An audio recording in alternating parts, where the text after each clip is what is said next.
मैं अनुराग ठाकुर जी और राजीव बिंदल जी और जयराम ठाकुर मंडी भी गए, मनाली भी गए, सिरमौर भी गए, कुल्लू भी गए, कांगड़ा भी आए, जहां जहां त्रासदी हुई थी वहां वहां हम गए।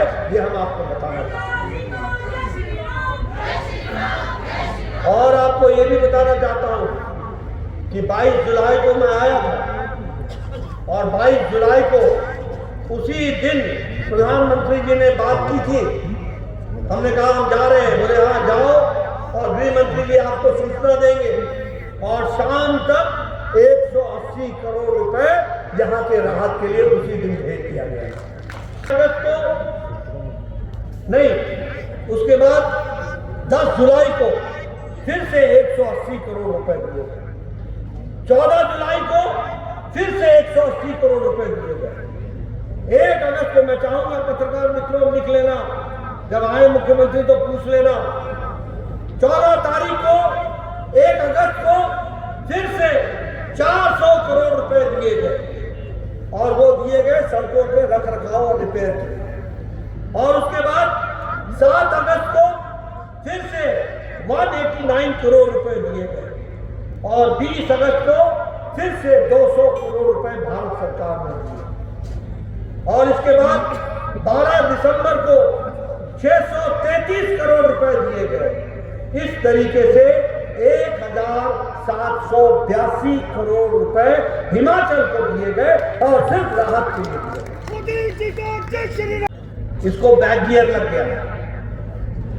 जयराम ठाकुर जी दे स्वास्थ्य केंद्र, जयराम ठाकुर जी दे कॉलेज, जयराम ठाकुर जी दे डिग्री कॉलेज, जयराम ठाकुर जी दे स्कूल, जयराम ठाकुर जी दे आपको अन्य इंस्टीट्यूशंस, ऑफिसेज दे, तहसील दे, और हमारे मुख्यमंत्री जी बैक किया, नोटिफिकेशन वापस लो, नोटिफिकेशन वापस लो, स्कूल नहीं खुलेगा, मिडिल हाई नहीं होगा।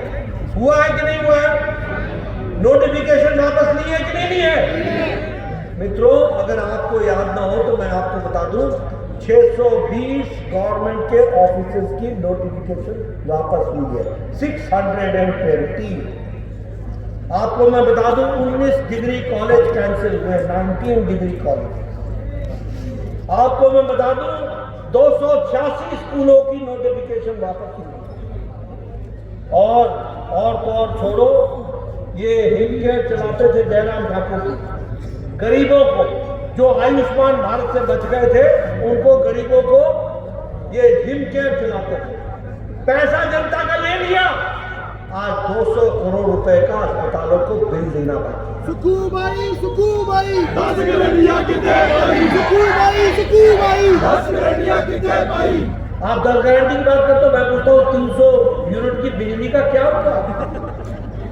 अब आप सूर्योदय योजना लगाना, 300 यूनिट की बिजली तो आपको मुफ्त होगी, साथ में साल का 18-20 हजार रुपए बिजली से कमाओगे।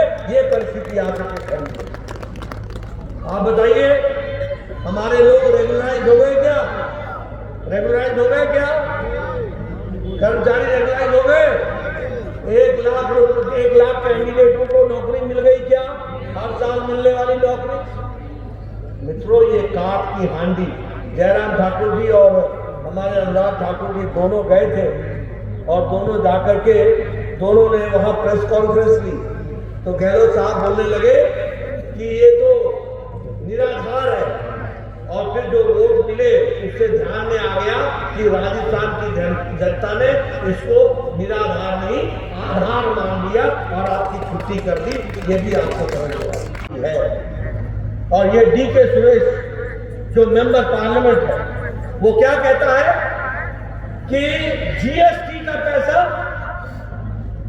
दक्षिण भारत ज्यादा देता है और उत्तर भारत में ज्यादा खर्च होता है, और ये हमारे लिए अन्याय है।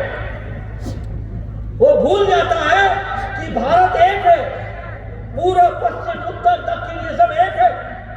वो कहता है कि दक्षिण के लोग ज्यादा GST देते हैं और ये उत्तर में खर्च होता है। आने वाले समय में मैं अलग देश की मांग करूंगा। ये ये demand DK Suresh member parliament Congress party उठाती है।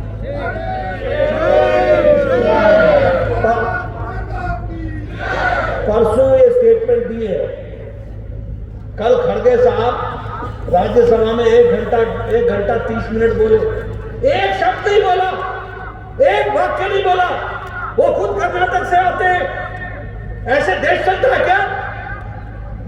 हमारा कोई नेता ऐसा बोल सकता है क्या कि हम अलग देश बनाएंगे और भारतीय जनता पार्टी उसका खंडन न करे? आज कांग्रेस पार्टी में कोई खंडन करने को तैयार नहीं है, कोई बोलने को तैयार नहीं है। राहुल गांधी चुप, सोनिया गांधी चुप, खड़गे साहब चुप, अधीर रंजन चौधरी चुप।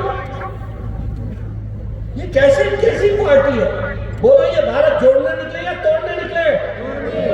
जो अलग देश की डिमांड करता हो और उसको पार्टी मना नहीं करती हो, वो तोड़ो यात्रा पर निकली है या जोड़ो यात्रा पर निकली है?